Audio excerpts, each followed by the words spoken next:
Welcome back to Energy and Cleaning and Life Hacks. 4 cups of lint or more came from here. Look at all of that. It's crazy. Let me show you a little something though that you're probably missing, and I have also been missing. And yes, I have been collecting this lint for a little bit. I have 4 kids if you are new here, so we got laundry going almost every single day. So even though I've been collecting the lint from this lint trap right here, feeling like, yes, I'm on my laundry game, I'm doing it.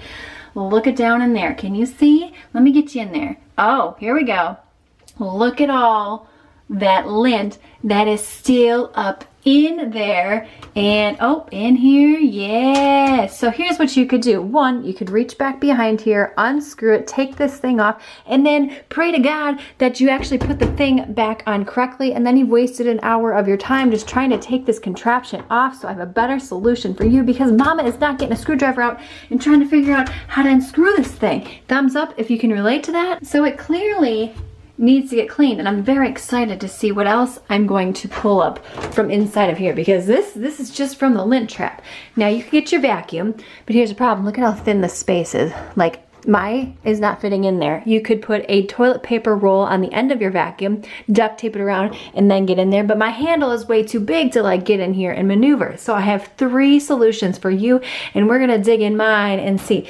First and foremost, this is not sponsored, but you can get yourself a Swiffer. We're gonna go in with all 3 of these here and do different sections and see which one is the best. The second one here, I have a knife with a microfiber towel on it. I can get in and around all those nooks and crannies inside of there.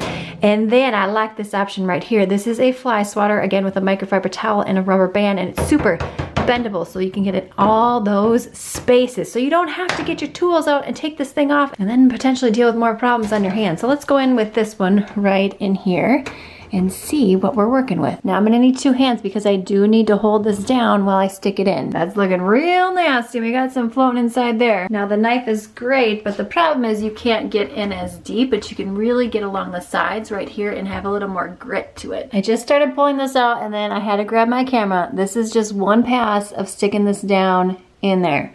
Look at how much it has picked up here on this microfiber towel. I have made a few more passes, and I am still pulling stuff up with the fly swatter, but it is looking a lot better down there than when we started. Now these 3 methods, my favorite one is this one right here. This is also amazing for cleaning underneath your refrigerator, or my friend, underneath your dryer. Let's see what we can pull up. Oh, let's see what else we could. Did you just see that? Did you just see that? This was underneath my dryer, my friend. Let's just get the opposite side. Let's see what we're working with here. Do. Yes, satisfying. Now, if you do not want to have to be pulling your dryer away from the wall, this is it. This is all from underneath the dryer. All right, give this video a thumbs up. Click this video on screen now to see some additional cleaning and life hacks. And I will see you, my friend, in the next one.